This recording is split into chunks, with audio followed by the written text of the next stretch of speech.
Bismillahirrahmanirrahim. Alhamdulillahi rabbil alamin. Wassalatu wassalamu ala al-mab'uthi rahmatan lil alamin. Nabiyyina wa habibina wa qudwatina Muhammad ibn Abdullah wa ala alihi wa sahbihi wa man sara ala nahjihi wa ihtada bihadihi wa istanna bisunnati ila yaumiddin. Amma ba'du. Muslimin dan muslimat, para pelajar, para penonton sekalian, Assalamualaikum warahmatullahi wabarakatuh.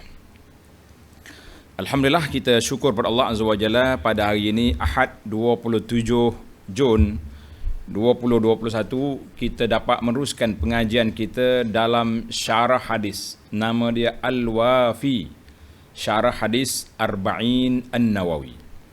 Al-Wafi makna yang lengkap, syarah kepada hadis 40 susunan Al-Imamun Nawawi rahimahullahu ta'ala.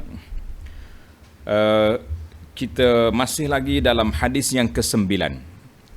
Para pelajar yang ada kitab, tak kiralah edisi mana, yang penting syarah kepada hadis 40 ni, cari hadis yang ke-9. Hadis yang ke-9 kita telah baca hadis dia. An Abi Hurairah Abdurrahman bin Sakhr radhiyallahu anhu qala sami'tu Rasulullah sallallahu alaihi wasallam yaqul ma nahaitukum anhu fajtanibuh wa ma amartukum bihi fa'tu minhu mastata'tum. Apa-apa perkara yang aku larang, maka tinggalkan, jauhkan dia, dan apa saja yang aku perintahkan kamu, suruh kepada kamu melakukannya, adalah kamu lakukan. Mastata'tum, sedaya semampu kamu. Fa innama ahlakal ladzina min qablikum kasratu masailihim wa ikhtilafuhum ala anbiya'ihim. Binasanya orang sebelum daripada kamu disebabkan banyaknya pertanyaan mereka dan perselisihan mereka terhadap arahan para nabi mereka. Hadis ini muttafaqun alaih. Jadi para pelajar sekalian, dalam siri yang lepas kita telah baca tentang mufradatul hadis, alfazul hadis, dan kita juga masuk kepada sababul wurud, sebab Nabi kita sallallahu alaihi wasallam menyampaikan hadis ini. Kita juga telah pergi kepada fiqhul hadis. Dalam fiqh hadis kita telah masuk kepada perbincangan yang pertama, iaitu tentang an-nahyu. Nabi sebut dalam hadis, manahaitukum, apa yang aku larang, apa yang aku tegah adalah kamu tinggalkan. Jadi kita telah bincang dalam siri yang lepas, perkara larangan itu terbahagi kepada dua kategori. Maknanya asal larangan itu dia pergi kepada haram. Tetapi haram itu ada kalanya dia bertukar daripada haram kepada makruh. Dari haram menjadi makruh, dia panggil nahyu al-karahah. Itu yang pertama. Yang kedua, kita telah bincang tentang ad-daruratu tubihul mahzurat. Para pelajar, tengok dalam edisi yang ada di tangan saya ni, muka surat 87 dan 88. Ad-daruratu tubihul mahzurat artinya keadaan darurat mengharuskan kita mengguna pakai benda yang dilarang. Sebab dalam hadis ini Nabi sallallahu alaihi wasallam sebut manahaitukum, kan, apa yang aku larang kamu tinggalkan. Cuma Islam dia tidaklah tutup pintu sampai tak boleh nak menyelit, tak boleh nak pergi, tak bergerak kita. Ada kalanya pintu itu dibuka dengan cara yang lain, dia panggil dalam bab ad-darurah, dalam bab terdesak. Bila terdesak, maka perkara yang dilarang tadi ada kalanya diharuskan kita guna benda yang dilarang. Kita masuk dalam kawasan larangan bila terdesak. Contoh yang dibawa di sini, para pelajar yang ada kitab tengok. Contoh yang dibawa iaitulah tentang keharusan memakan bangkai. Seorang ni terdesak, dia kelaparan, dalam perjalanan dia sudah sesat, tak jumpa jalan, contohnya dia lapar. Tiba-tiba dia jumpa bangkai. Kijang mati ke, rusa mati ke, arnak mati. Dia kata ada makanan. Maka harus Allah Ta'ala sebut dalam surah Al-Baqarah 173, famanitturra, siapa yang terdesak, ghaira baghin. Tengok syarat. Syarat yang pertama, sedangkan dia tidak baghin, tidaklah melampau, nak sangat, wala adin, dan tidak melampau. Maknanya dia ambil sekadar dia perlu, tak lebih daripada itu. Fala isma alaihi, dia tak berdosa. Sedangkan makan bangkai itu haram. Tapi bila terdesak, ad-daruratu tubihul mahzurat. Bila terdesak, maka diberi kelonggaran. Kita kata alhamdulillah. Namun begitu para pelajar, tak boleh kita pegang dengan kaedah ini, saya terdesak, saya darurat, saya boleh ambil. La. Kaedah ini dipakai dengan satu lagi, kaedah yang kedua. Dalam kitab kita ni, tuan-tuan buka muka surat 90. Dia kata apa? Ad-daruratu tuqaddaru biqadariha. Keperluan yang terdesak itu mesti diambil mengikut sekadar kita perlu. Ini penting. Artinya dua kaedah ni dipakai serentak, tak boleh kita pakai sebelah. Maka di sini dia buatnya contoh orang yang terdesak. Contohnya at-tadawi. Bila kita nak berubat. Kita nak berubat, tak ada doktor kecuali doktor laki-laki. Dia ni pesakit perempuan, maka kita hanya boleh buka di tempat yang perlu saja. Nak tengok. Itu saja, tak boleh. Dan orang ni terdesak, rumah tak ada. Maka dia perlu pada rumah. Dia kena sewa. Ataupun dia dah ada rumah tapi tak cukup dia punya kapasiti, anaknya ramai. Maka kita boleh besarkan sedikit. Tapi saya dah ada rumah 3 bilik.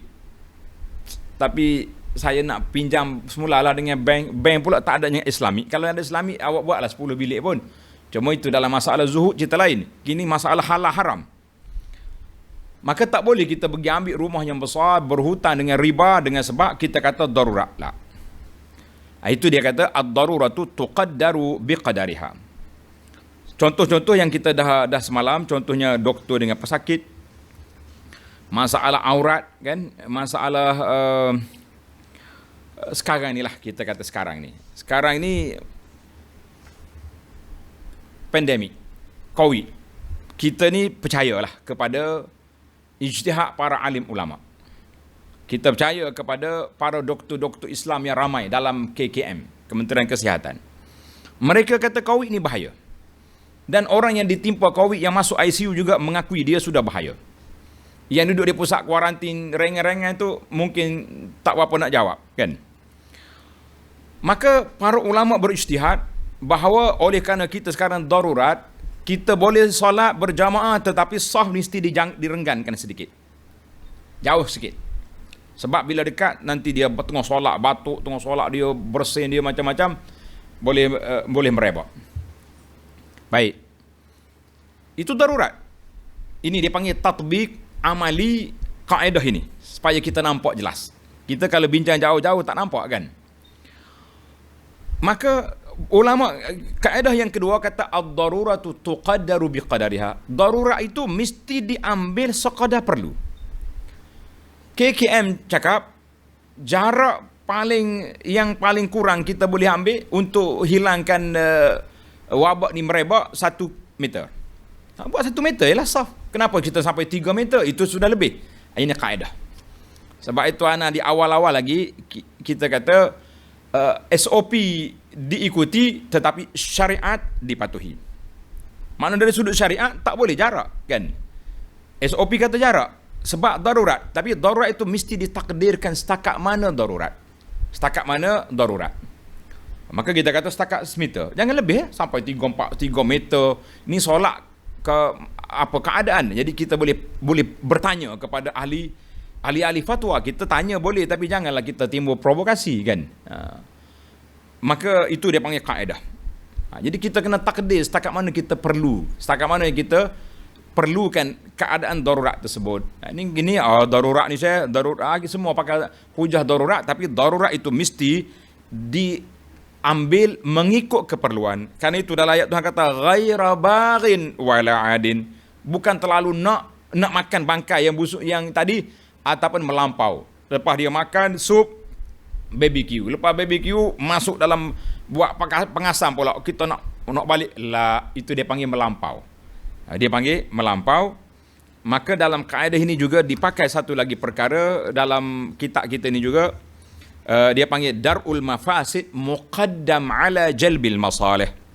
Menolak kerusakan itu lebih utama daripada kita menarik kemaslahatan. Jadi di sinilah maknanya maslahah kita. Contohlah, saya buat satu contoh je. Selalu contoh kita solat berjamaah. Maslahah kitanya ikut sunnah, rapat sah dan sebagainya. Tapi darul mafasid, yang kita bimbangnya nanti jadi kluster masjid. Contoh ni. Kemudian maka kita utamakan menolak kerusakan tu daripada menarik kemaslahatan. Banyak lagi lah tuan-tuan. Ini contoh je. Tuan-tuan tak setuju nak ikut teori konspirasi, jangan pula marah dengan saya.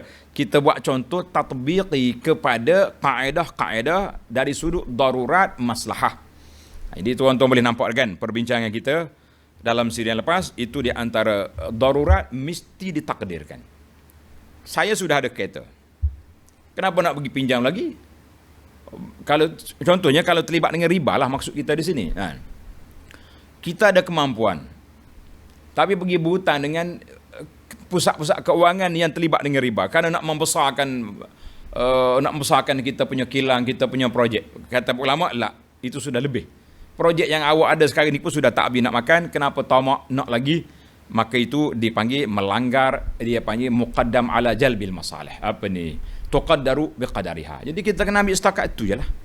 Jadi doktor wanita, doktor laki-laki boleh tengok aurat wanita di tempat dia sakit. Jangan pergi buka semua. Dia sakit betis, kenapa pergi buka sampai paha? Itu dia panggil kaedah.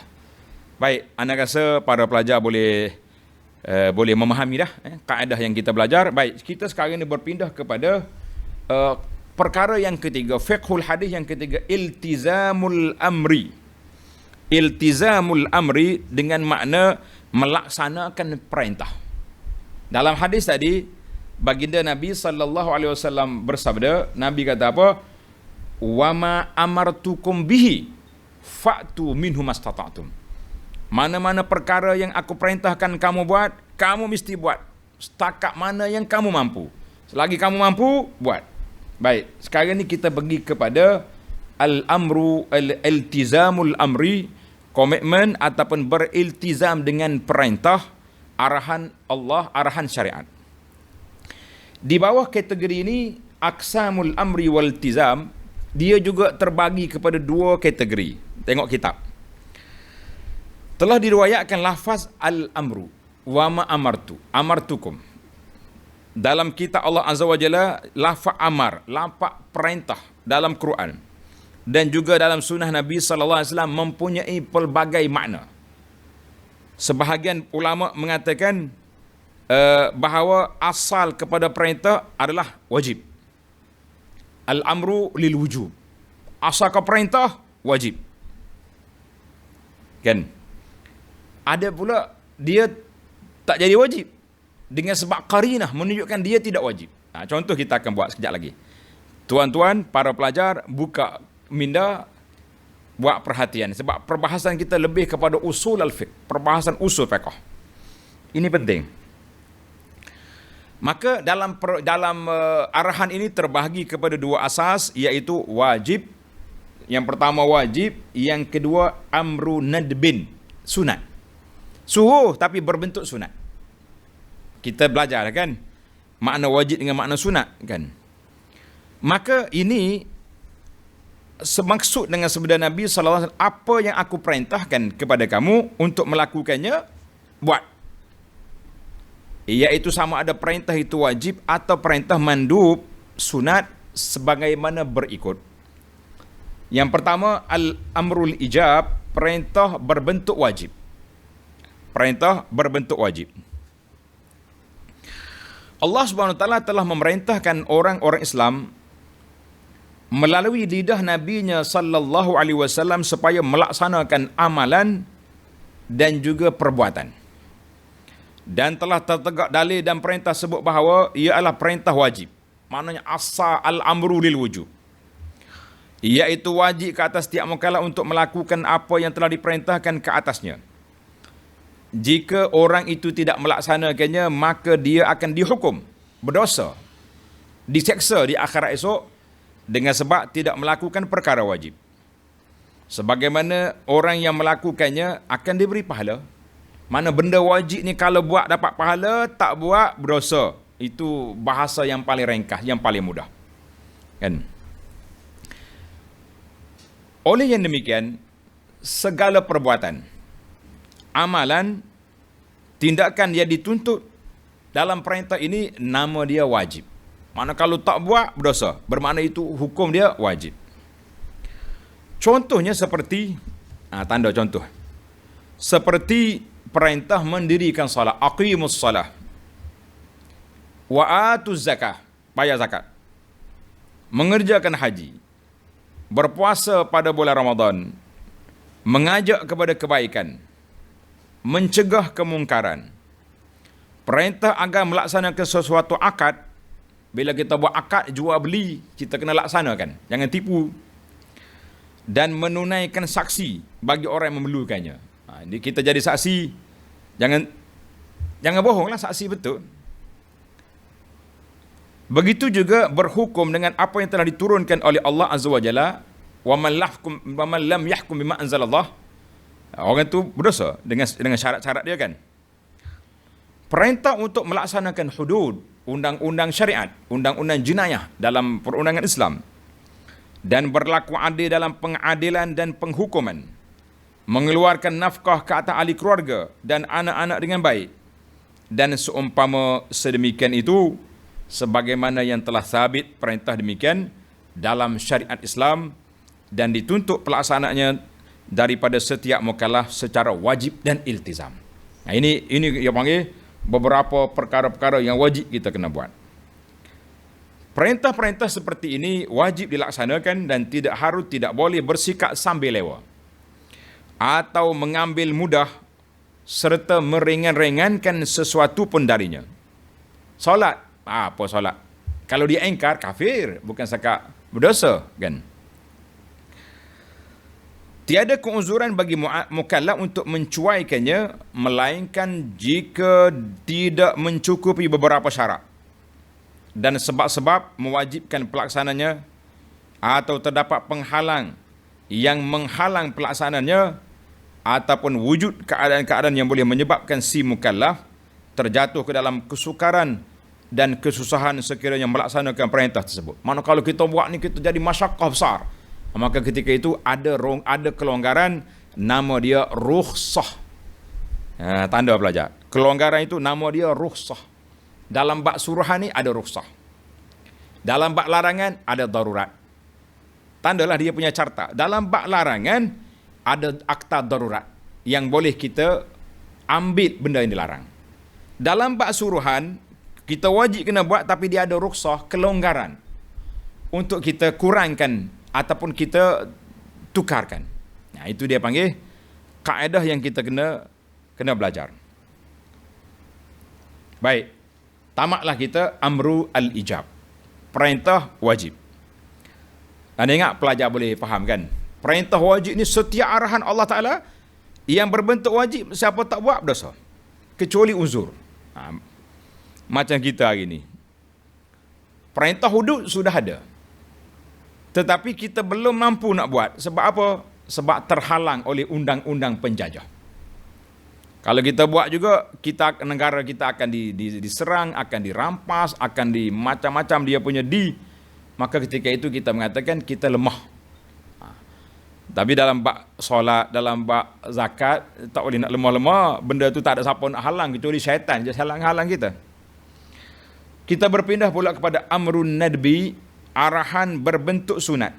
Yang berbentuk sunat pula macam mana? Demikian juga Allah Subhanahu wa taala telah merintahkan orang muslim melalui lidah Nabi sallallahu alaihi wasallam agar melakukan amalan yang banyak, dan sudah tertegak dalil-dalil bahawa perintah itu adalah perintah nadbin, galakkan. Nadbin dengan mana galakkan, anjuran, tidak wajib. Sunat, kita panggil sunat. Iaitu tidak diwajibkan ke atas mukallaf melakukannya jika orang itu meninggalkannya Sama ada dia dengan sengaja ataupun apa keadaan, maka dia tidak dihukum. Tetapi sebaliknya, kalau dia melaksanakannya, maka dia boleh pahala.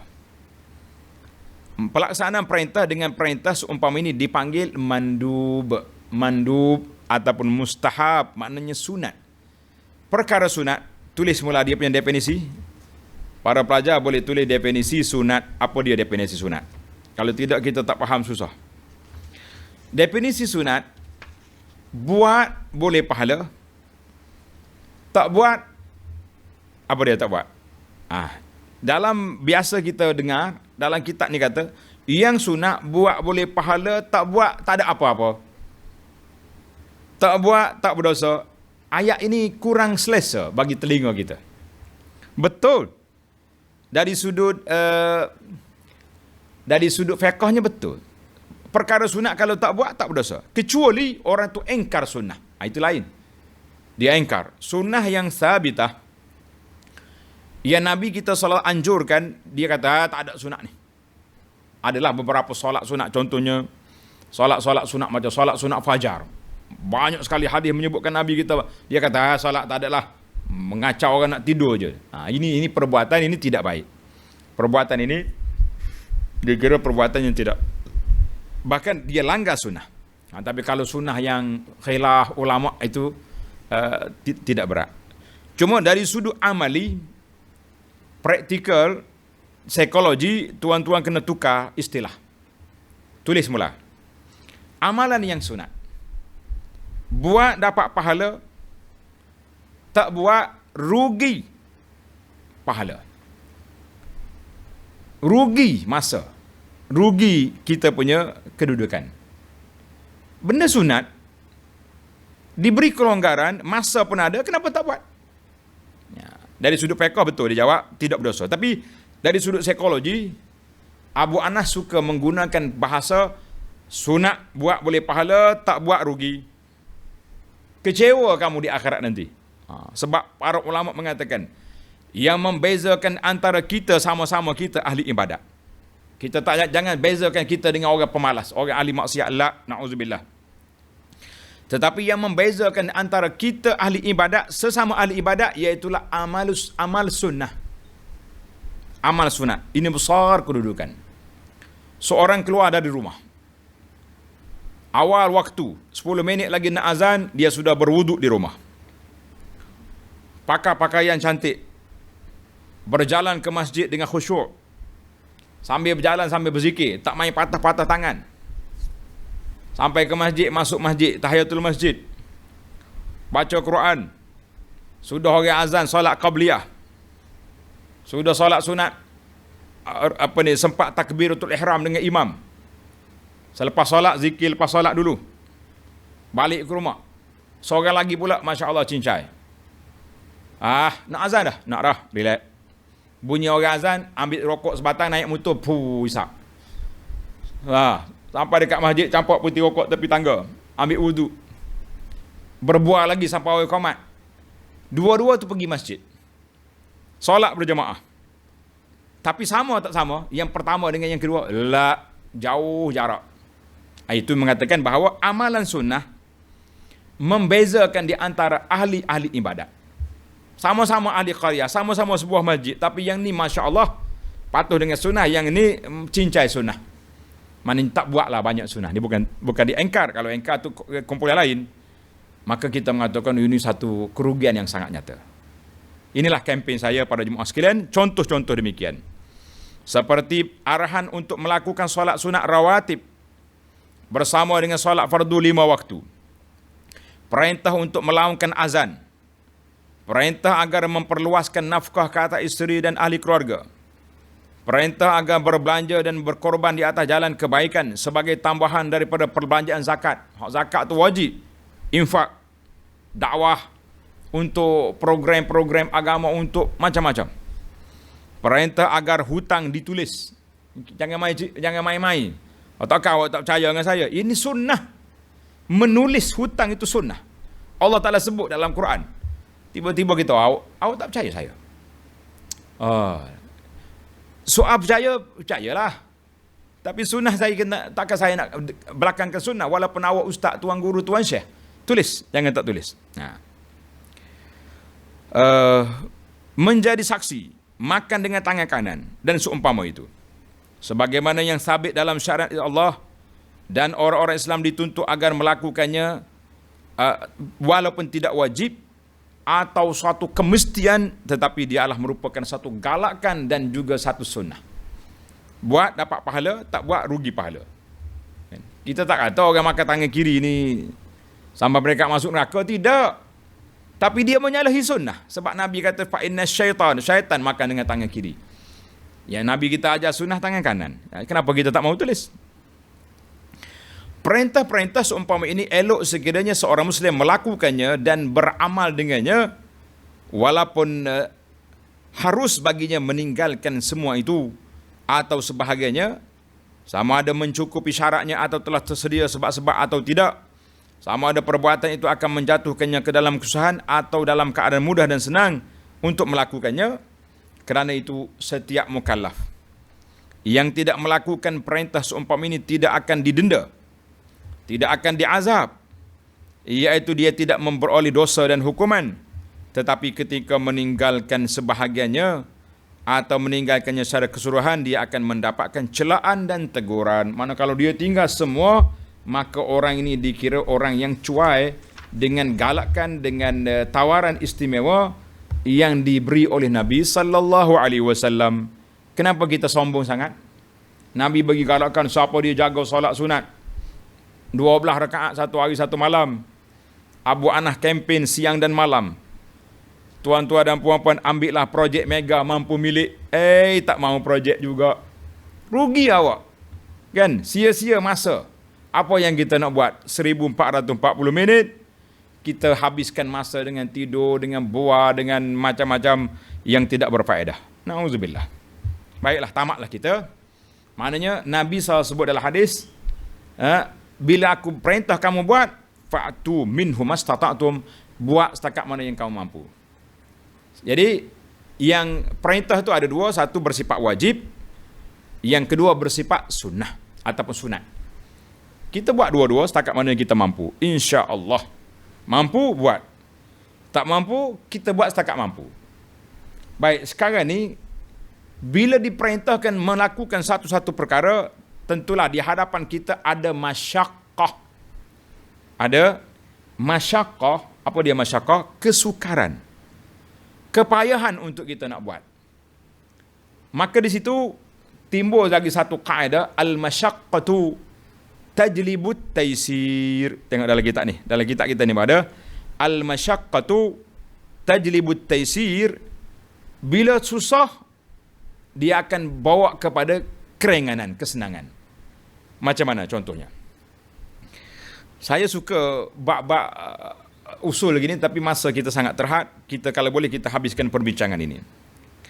Seperti yang diketahui bahawa syariat Islam berobjektif untuk mewujudkan dan menghasilkan kebahagiaan yang mutlak bagi setiap insan untuk kehidupan dunia dan juga di akhirat. Di atas dasar demikian, telah tersebut dalam syariat Islam keringanan. Tanda tuan-tuan. Keringanan dipanggil taisir. Taisir itu makna mudah. Kemudahan ke atas hamba-hamba Allah dan menghilangkan kesukaran daripada mereka. Sekarang ni kita nak Islam itu mengajar kepada kita yang mudah bukan sukar. Firmanullah Ta'ala, ini dasar dia. Dalam surah Al-Baqarah ayat 185, yuridullahu bikumul yusra wa la yuridu bikumul usra. Allah SWT nak kamu senang, dia tak nak kamu susah. Dalam ayat lain yang kita baru belajar dalam tafsir suratul Hajj, wa ma ja'ala 'alaikum fid dini min haraj. Allah tak nak kamu beragama, berpegang dengan agama ini susah, sempit, tak ada. Suratul Hajj 78. Sabda Nabi SAW, in hadzal din yusrun yassiru wa la tu'assiru. Nabi kata, sesungguhnya agama ini mudah, maka permudahkanlah dia, jangan susah-susahkannya. Hadis ini sahih, diriwayat oleh siapa? Oleh Imam Al-Bukhari. Baiklah, ini asas dengan Qurannya, dengan hadis.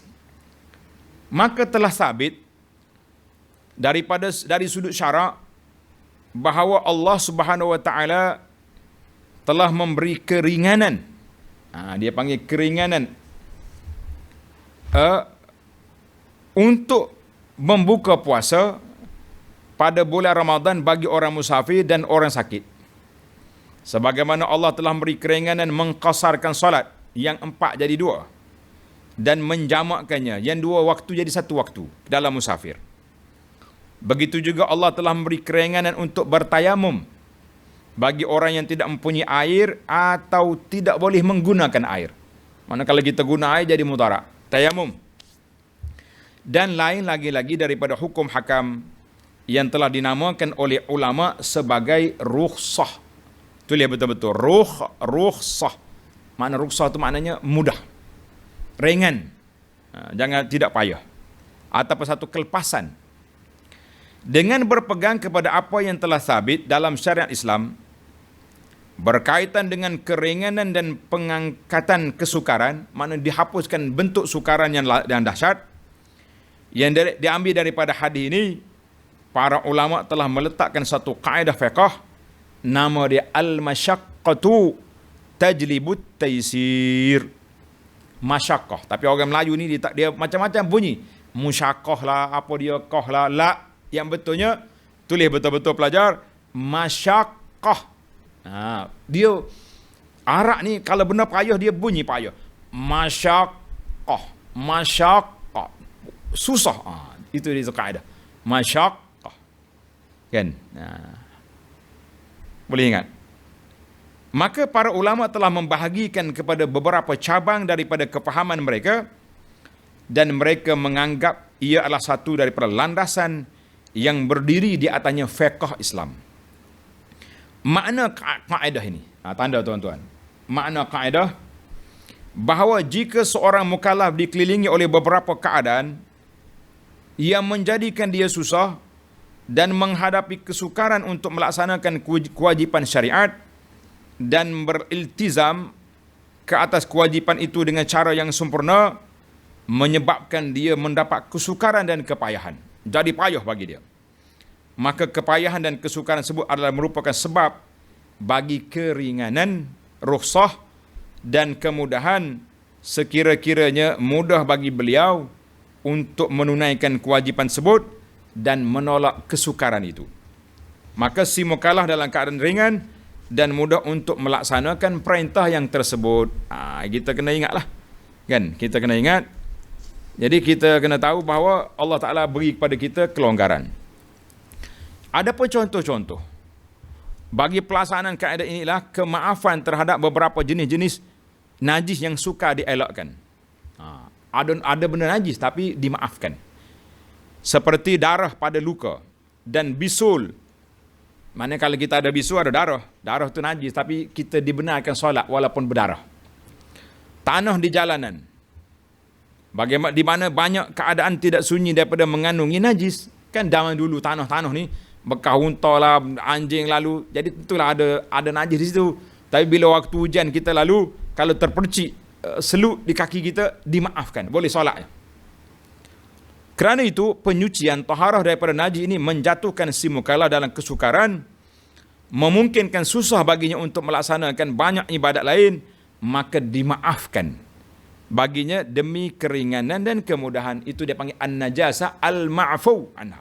Najis yang dimaafkan, kita solat walaupun kena dia.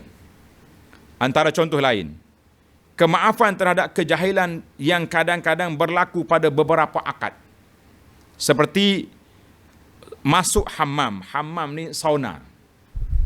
Tempat air panas, uap panas, sauna kan?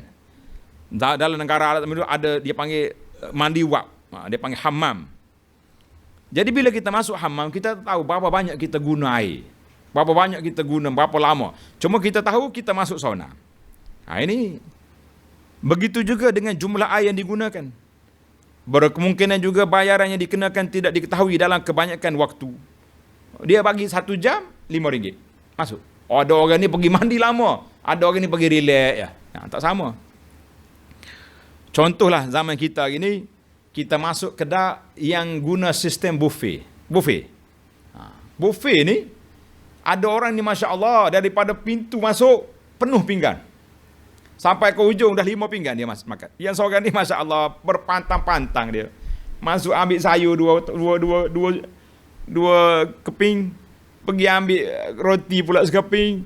Orang lain 4 kali tambah, dia 4 kali bayar sama. Tengok. Mana kalau itu juga dalam masyarakat. Takkanlah tuan dia nak ukur berapa banyak kau makan. Sebab kedai buffet. Lainlah kalau kedai hidang yang kita kira satu-satu. Baik. Kesukaran yang wujud adalah sebagaimana untuk membataskan perkara ini dan menjelaskan akad bagi setiap orang yang masuki hammam tersebut, dan orang ramai pula dalam keadaan berhajat kepadanya dan mereka tidak memperolehinya, namun cukuplah berpuas hati dengan keadaan yang ada. Seumpama masuk hammam adalah upah tukar gunting. Tukar gunting ni, satu kepala RM10. Ada orang mari rambut dia setakat ni. Ada orang mari rambut dia pendek je. Ada orang lain dengan izin. Sebelah kepala tak ada rambut. Adakah orang ni diberi kurang?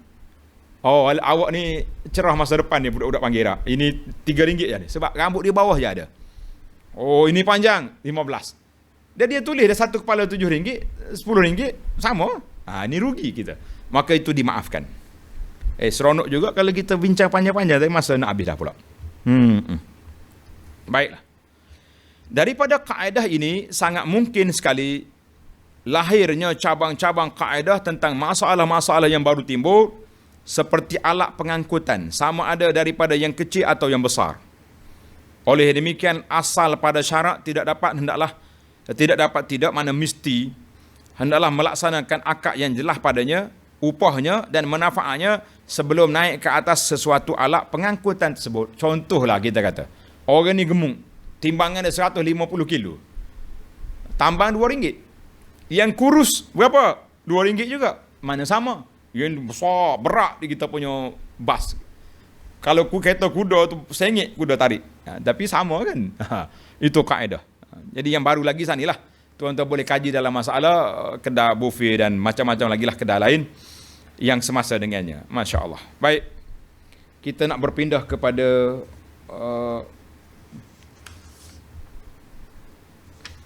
kadar kesusahan yang boleh membawa kepada kemudahan. Mana dia punya kadar dia? Hududul masyaqqah. Hududul masyaqqah tastad'i at-taisir. Bagaimana masyaqqah tu boleh membawa kepada keringanan. Bukan semua susah ringan, ada juga yang tak boleh. Contohnya, kadang-kadang sebahagian mukallaf terkeliru dalam masalah ini.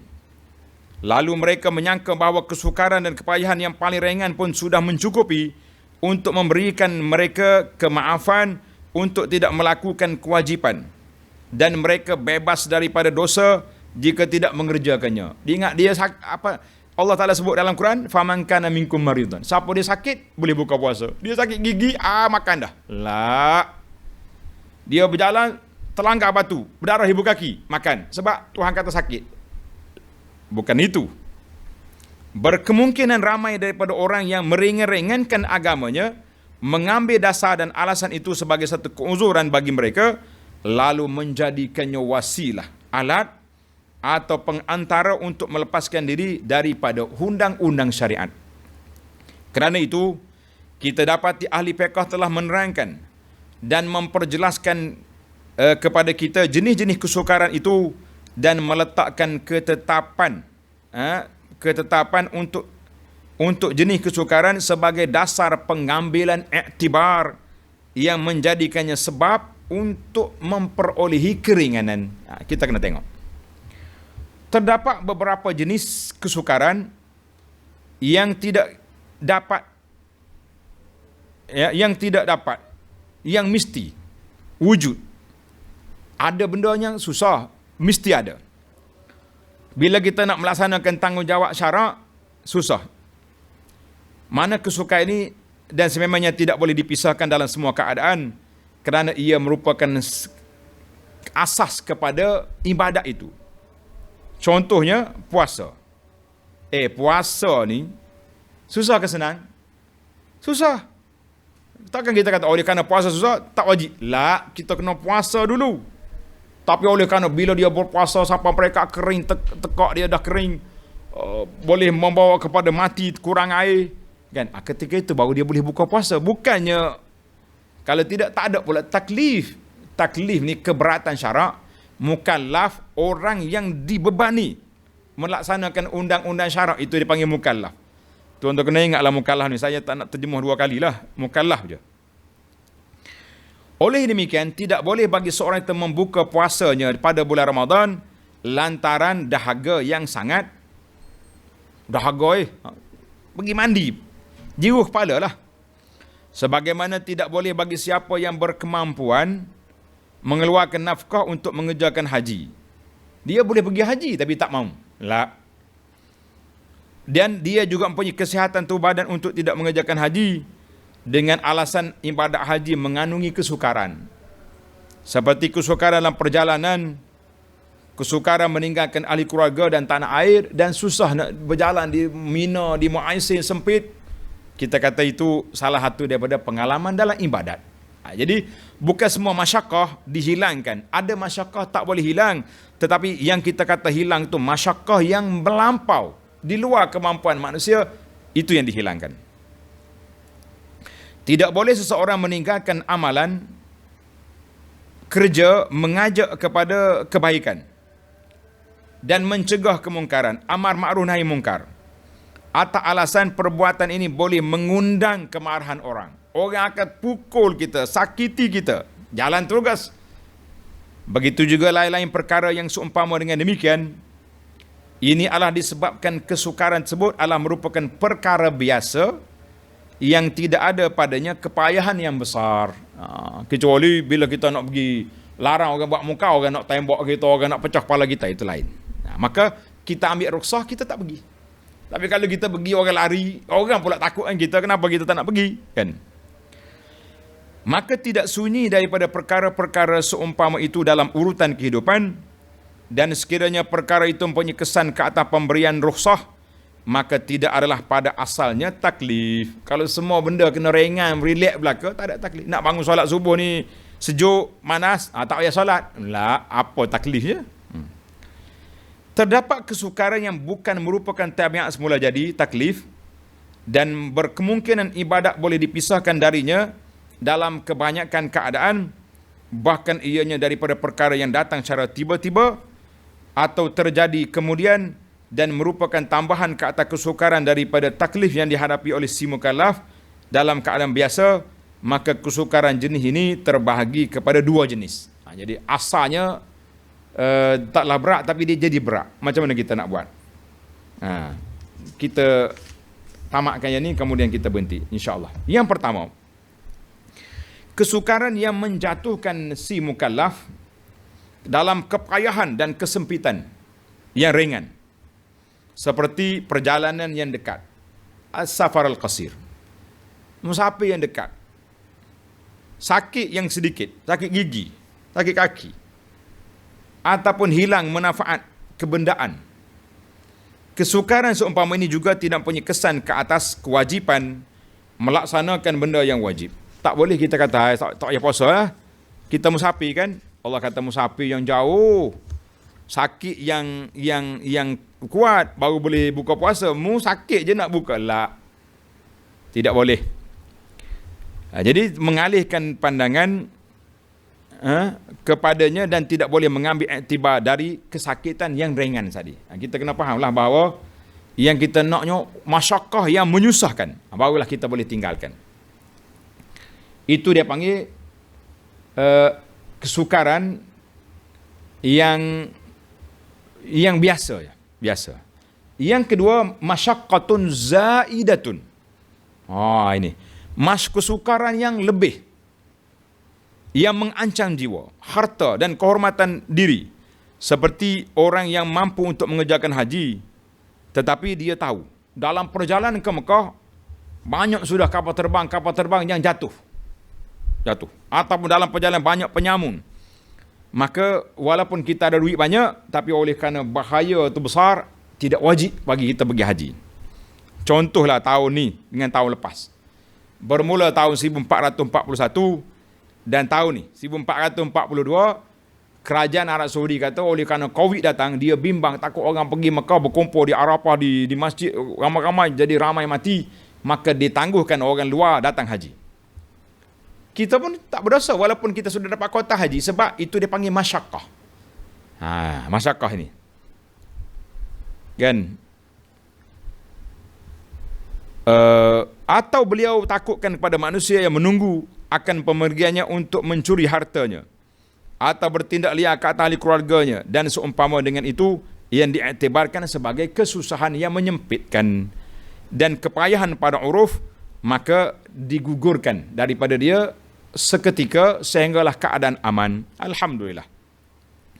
Maka syarat mengiktibarkan kesukaran seumpama ini, kesukaran seperti inilah yang memberi kesan kepada taklif, kadang-kadang menyebabkan wajib pengguguran taklif itu daripada si mukallaf, atau beliau diberi keringanan.